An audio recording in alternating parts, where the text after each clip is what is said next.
I was 28, working as an insurance adjuster, and 3 days into a solo drive from Maryland to Northern California. That night I was crossing Indiana in a silver 2012 Honda Accord. Construction put me 2 hours behind. At 11:38 p.m., I pulled into a turnpike rest area. The place was a low brick building, 2 vending machines, and wet parking spaces under orange lights. A dark minivan and a tractor-trailer were parked near a motorcycle by the exit curb. The man beside it looked about 40, with close-cut hair and a gray windbreaker. He said his drive chain had broken and his brother was waiting 12 miles east. The first thing I noticed was that his hands were clean. Under the lot light, there was no grease on his fingernails or palms. I told myself he had washed up inside. The truck's curtains were closed, and no one was moving inside the minivan. Neither driver had come outside yet. I had never picked up a hitchhiker, but he stood beside a disabled bike and spoke like someone embarrassed to need help. He said his brother had a trailer and was at an all-night diner off exit 64. He had no helmet. He said it was locked to the bike, though I hadn't seen one. The lot was dim, and I had not looked closely. I started the engine and locked the doors. He watched my hand move to the switch, then tested his handle once. I thought he was checking that the door was closed. He introduced himself as Ray. I gave him my first name and pulled back onto the turnpike. For the first few miles, he kept both hands flat on his thighs and watched the passenger side mirror. I told him where I was going and asked if he lived nearby. He said, "Close enough," then asked whether anyone expected me that night. Ray never looked for the approaching exit. Each time headlights appeared behind us, his shoulders tightened until they passed. I said I had a motel reservation. That was a lie. The sign for exit 64 appeared. I moved into the right lane, and Ray said very quietly, "Not this one." He moved. Exit 71 now. He did not check a phone. I thought he had confused the exit number, so I kept driving. I turned the radio down because I wanted to hear what he was doing. He studied the dashboard clock. At 12:06, he leaned forward and looked through the windshield. "Actually, take 76, he said. "There's a gas station right at the ramp." You asked why his brother kept moving. Ray rubbed one thumb over the other and said, "He knows where to meet." I said I would leave him at exit 71, where he could find a phone. He looked at me for several seconds. "You're already going east," he said. I had told him twice that I was driving west. When I pointed that out, he looked ahead and said, "Right." Traffic had thinned to nothing. A truck passed beyond the median, then its lights disappeared. Ray bent down as if he had dropped something. I heard a small metal tap beneath his seat. "What was that?" I asked. "Nothing." He sat up. He sat up. His windbreaker smelled like damp soil, not gasoline or oil. Exit 71 had a blue services sign and lighted toll booths beyond the ramp. I put my signal on. Ray said, "Keep going." I told him no. I told him no. His voice stayed level. Exit 81. Last change. That was 10 more miles. I asked what was there. A road. Oh, I should have taken exit 71. I was afraid to slow down with him beside me, and at highway speed I thought he could not do much without hurting himself too. I kept my hands at 10 and 2, and held the Accord at 68. Ray asked, "Do you always stop when someone waves?" I said no. "But nobody saw you stop for me." Yet, I did not answer. The exit sign appeared a mile ahead. No businesses were visible beyond it. The lamp over the sign was out, and the ramp curved into trees. I moved into the left lane. Ray told me to get over. I said I was taking him to the next toll plaza, where there would be people. He reached across and put his left hand over the steering wheel. He did not lunge. He simply closed his fingers around it and pulled. The Accord crossed the right lane. I grabbed the wheel with both hands and hit the brake. The tires hummed over the shoulder, then the right front corner hit a reflector post. It folded under the bumper with a crack. The car dropped into the grass and spun halfway around before stopping in the drainage ditch. My seatbelt locked across my chest. The engine was still running. One headlight pointed back toward the road, and the other lit weeds along the ditch. Ray's hand was on the door handle. I unlatched my belt and shoved my door open. I left my phone, wallet, and keys. I ran along the ditch toward the lighted toll booths, slipping twice in the wet grass. I expected him to chase me. When I looked back, he was standing beside my car. He watched me for a moment. Then he walked across the ramp, stepped over the guardrail, and went into the trees. The toll collector locked me inside the booth and called state police. Troopers searched the trees and nearby roads for more than an hour. They did not find Ray. At the rest area, police found the motorcycle without a plate and with its ignition punched out. It had been reported stolen 2 counties away. The next afternoon, the tow yard manager found a brass motel key beneath the passenger seat. A blue plastic diamond on it read North Star Motor Court, Room 17. One corner was burned black. It was where Ray had bent down. Police found no operating Indiana motel by that name, and later returned the key. I kept it in an evidence envelope, sold the Accord, and stopped driving at night. 6 years passed. Work took me through western Pennsylvania. Before dusk, I stopped at a busy turnpike service plaza.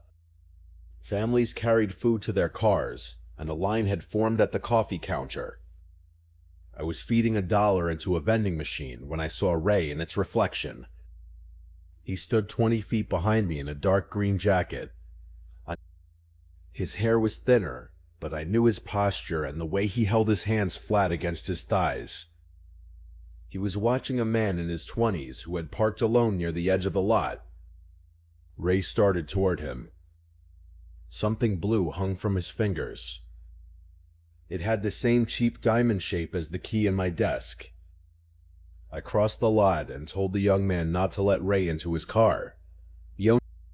He stared at me, then locked the driver's door and backed toward the plaza. Ray stopped a few yards away. Ray looked past him and directly at me. There was no surprise in his face. Then he said my first name. By the time police arrived, Ray was gone. The young man said Ray had asked whether he was headed west and had room for one more person. He had not seen the blue object clearly. I still have the first key locked in my desk. I do not know what the North Star Motor Court was, or how many Room 17 keys exist. What I know is that Ray was not stranded that night. And when I saw him again, he was waiting for someone else to stop. I was 23, a graduate student in environmental engineering, when I took a 5-day trip alone to a city on the East Coast. I had just turned in a thesis chapter and wanted to be somewhere I couldn't see the lab from my bedroom window. I rented a 3rd-floor apartment in a converted hotel. The building formed a square around a narrow brick courtyard, and my unit faced inward. The host left a lobby fob and a brass apartment key in a lockbox behind the mailboxes. He warned me that the fob sometimes needed 2 taps against the reader. The apartment was clean but tired, with a narrow galley kitchen and one sliding door onto the balcony. Most mornings I bought coffee downstairs, checked museum hours at the small dining table, and left before 10. The first morning I joined a walking tour outside the old train station. There were 6 tourists and our guide, Evan. He was in his 30s, wore a blue canvas jacket, and remembered every detail people told him. Before we left, he wrote our names and where we were staying on a clipboard. He said it helped him recommend restaurants and send weather notices. When I named the converted hotel, he warned me that its courtyard amplified noise after midnight. I took that as useful local knowledge and wrote down a breakfast place he recommended. Between stops, Evan asked about my research and told me his sister had studied engineering. He remembered the subject when we stopped for lunch and asked a follow-up question about it. That kind of attention made him seem dependable, especially compared with the man who barely spoke. One woman misheard my name as Mags. Everyone laughed, and Evan used it for the rest of the tour. By lunch, I was answering to it. One tourist was a tall man in a green rain shell. He rarely spoke. Twice I saw him taking pictures when only the group was in front of him. At lunch, he sat facing me and scrolled through his phone. When we got up, he asked if I was staying nearby. Evan answered first, naming my neighborhood but not the building. The tour ended at 4:30. Evan gave us his card. I walked back, bought noodles, and entered my building at 8:41. At 8:46, my phone showed a follow request from an account with no profile picture. Its name was a string of numbers. It had one post, a photo of me outside the building with my grocery bag. It had been taken from across the street, above the parked cars. The caption said, "Made it home, Mags." The photo had gone up 3 minutes earlier. I stood in the kitchen with the grocery bag cutting into my fingers. I checked the apartment window, then remembered it faced the courtyard. I locked the balcony door and listened at the front door, but the hallway stayed quiet. Only the tour group and Evan had heard that nickname. I told myself one of them had followed me as a joke. We had exchanged social media handles at lunch, and my public profile showed I was traveling alone. I saved screenshots, blocked the account, and asked the group chat if anyone had made it. 2 people said no. The man in green read the message, but didn't reply. The next day, I went to an art museum by the river. At 1:18, another follow request appeared. Different username, same blank profile. It had 3 posts. The first photo, the back of my head in the museum lobby, and me sitting at my cafe table looking down at my phone. I stayed seated and looked around. Nobody seemed to be watching me. Then a strip of green fabric disappeared through the door beside the gift shop. I took a cab and asked the driver to drop me at a pharmacy beyond the apartment. Then I doubled back through an alley. I kept calling the photos a prank because I didn't know what else to do. At 7:10 that evening, I saw the man from the tour again. He was across from my building, under a closed bakery's awning, looking toward the 3rd floor. I stayed in the pharmacy and called the non-emergency police number. An officer told me to save everything and not confront him. The awning was empty when a patrol car arrived. The pharmacy clerk let me wait beside the register. Each time the door opened, I watched the awning in the security mirror above her. I never saw him move from the bakery. I messaged Evan privately. He replied almost at once. "I'm sorry, Mags." Green jacket guy made me uneasy too. Want me to call the group. He gave me the man's first name, though I didn't remember hearing it. He offered to walk me back. That made me feel better. Evan had been friendly, and he knew the streets. I declined and waited for the patrol car to pass again before returning. The host said the courtyard windows weren't visible from the street and reminded me that the lobby locked at 6 o'clock. I closed the curtains, checked the deadbolt, wedged a dining chair under the handle, and packed.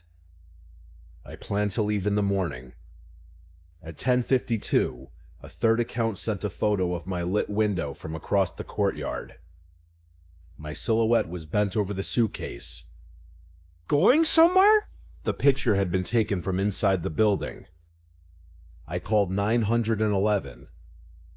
The dispatcher told me to stay on the line and not enter the hall. Then the lobby reader chirped downstairs. The inner door opened. I turned off the lights and checked the peephole. The hall was empty. I could hear the elevator motor through the wall before the display changed. There was an old hydraulic lift that groaned between floors, and that night every sound carried across the courtyard. Then the elevator numbers changed. 1, 2, 3. The doors opened without the arrival bell. A man in a green rain shell stepped out. He kept his face turned away from my door. In one hand he held a small black fob. I whispered my apartment number to the dispatcher and backed away. The knob turned once.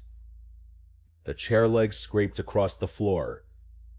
A key entered the lock partway, came out, then went in again. He wasn't pretending he had the wrong apartment.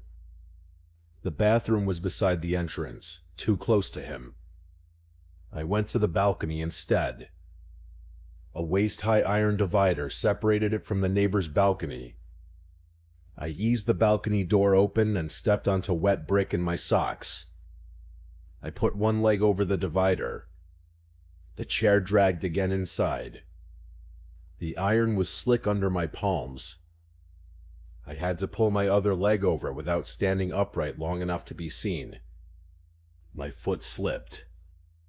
I caught the railing, swung onto the neighbor's side, and crouched behind 2 folded patio chairs. I didn't knock. He would have heard exactly where I was. For several seconds I heard nothing except the dispatcher breathing through my phone. Then my own balcony door slid open. A shape blocked the courtyard light. The man stood less than 10 feet away, looking down at the street. I pressed my face to my knees and kept the phone under my coat. Sirens came from 2 directions. He went inside. My apartment door hit the chair, then someone ran down the hall. Police woke the neighbor and found me crouched on his balcony. Officers searched the building, roof, and laundry room. They didn't find the man. Security footage showed him entering with a fob registered to my unit. Mine was still with me. The manager said it could have been copied, but couldn't tell me when. I spent the night at an airport hotel. 2 weeks later, a detective told me all 3 accounts traced to one recovery email. It belonged to Evan, the tour guide. Evan missed work the next morning. His phone was disconnected, and the address on his employment forms led to a vacant room. The man in green had used a false name. Police never learned who he was or whether he knew Evan. The account archive held one unposted photo of my building entrance in daylight.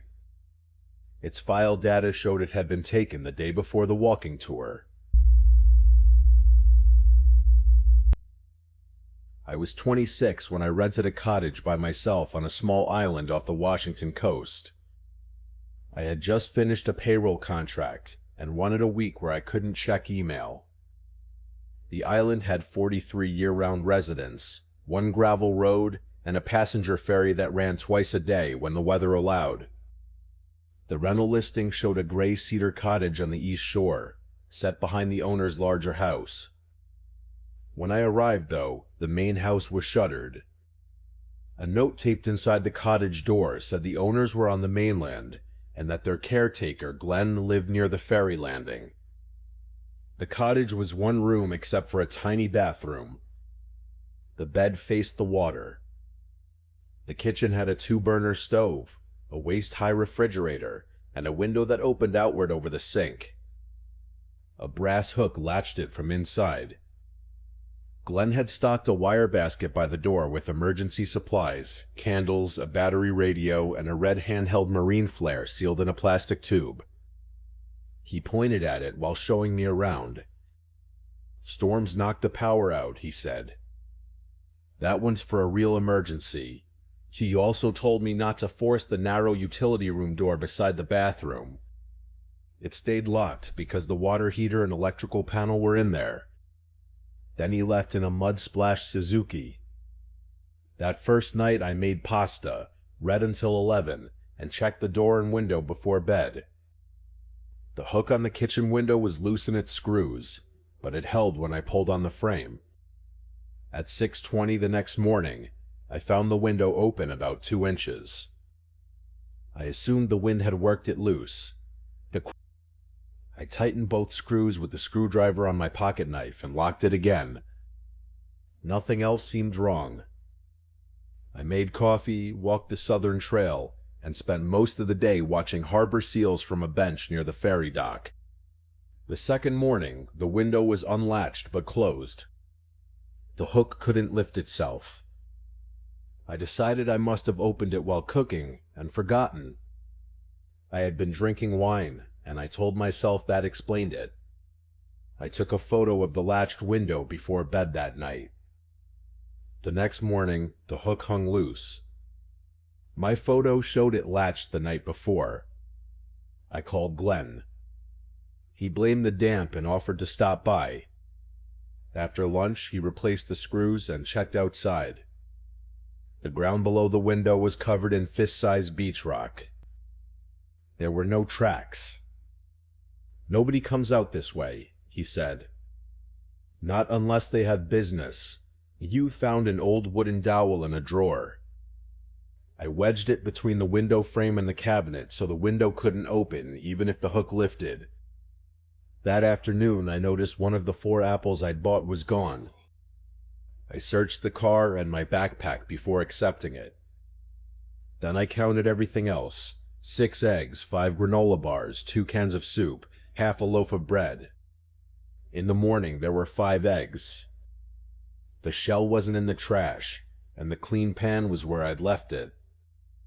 Whoever took the egg had carried it away. I packed my clothes. The early ferry had already left, so I planned to drive to the landing and wait for the afternoon boat. My rental car was parked beside the cottage, but when I turned the key, the starter clicked once and stopped. The interior light was dim. I had left no lights on. There was no cell service at the cottage. Glenn had said the landline in the main house sometimes worked, so I walked up there and knocked. The shutters were padlocked from outside. Around back, a generator sat under a tarp, and an unplugged battery charger lay beside it. Behind the generator, I saw wet boot prints. They started at the low seawall, crossed the owner's back steps, and appeared again on my porch. The blocky tread was much larger than my shoes. Inside, drops of seawater led across the floor to the utility room door. The door was still locked. I didn't touch it. I took pictures, carried my bags 2 miles to the ferry landing, and found a cancellation notice on the locked ticket shed. At the island store, the owner radioed the county dispatcher. The marine unit couldn't cross in the gale, Glenn wasn't answering, and the fishing boat due at the dock had turned back. There was no way off the island. The owner drove home before the road flooded and told me to stay in the store. At 7:40, its backup generator stopped. Rain pushed under the door, the radio gave only static, and the temperature kept dropping. The cottage was the nearest place with heat and an emergency flare. I walked back with a flashlight and a boat horn from the store. The cottage door was locked as I'd left it. Inside, the wet tracks had dried into pale salt outlines. I pushed a chair under the knob, lit the wood stove, and kept my coat and boots on. I took the flare from the basket and read the directions twice. Twist the cap. Strike the tip against it. Hold downwind. I set it beside the bed. Around 10, something knocked inside the wall behind the sink. It wasn't a branch. 3 dull taps, a pause, then something scraped downward. I held the boat horn in one hand and my flashlight in the other. The utility room knob turned a fraction and stopped. Then the kitchen window hook lifted. The dowel held. The frame moved once, pressing hard enough to bow the wood, then settled back. I backed toward the bed. The horn felt ridiculous in my hand. I was afraid that if I made noise, I would tell whoever was there exactly where I stood. At 10:18, the lights went out. The wood stove gave enough light to see.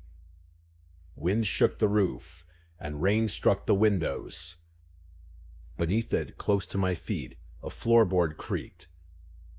The corner of the braided rug beside the bed rose. There was a square seam under it. I had taken it for an old repair. The seam widened and 2 fingers curled over the edge. I couldn't move until a man's head appeared. His hair was wet and flat against his scalp. One shoulder pushed through. He wore a dark canvas jacket. When he looked up, he didn't seem surprised. He said, very quietly, "Don't." I dropped the horn, grabbed the flare, and struck it against the cap. It lit with a hiss, and red light filled the cottage. The man covered his face and dropped into the opening. Sparks hit the rug. I kicked it away, pulled the chair from the door, and ran outside with the flare. I ran toward the road. Behind me, the cottage door opened. I saw only a dark shape cross the red light near the porch. The flare was visible from the north shore. The store owner had reached home and called 2 neighbors, who found me in the drainage ditch about half a mile away. One carried a shotgun. They took me to his house and radioed the sheriff again at dawn. Deputies searched after the channel reopened. The floor hatch led into an empty crawl space. Behind the water heater, another opening led into a gap between the original wall and newer siding. They found food wrappers, a blanket, and wet boots, but not the man. Glenn denied knowing about either opening. The owners refunded me, then removed the listing. For months, I heard nothing else. In February, a local contractor posted renovation photos. One showed the cottage with its outer siding removed. Between the walls was a space wide enough for a mattress, with a lamp, shelves of food, and a small table. There were photographs on the table. They showed people inside the cottage, asleep or standing at the kitchen sink, taken through cracks in the wall. I saved the image before the post disappeared. The contractor also found a grocery list pinned above the mattress. It named eggs, apples, and bread, with a date beside each item. The last date was 3 weeks after I left. Check the locks before you unpack.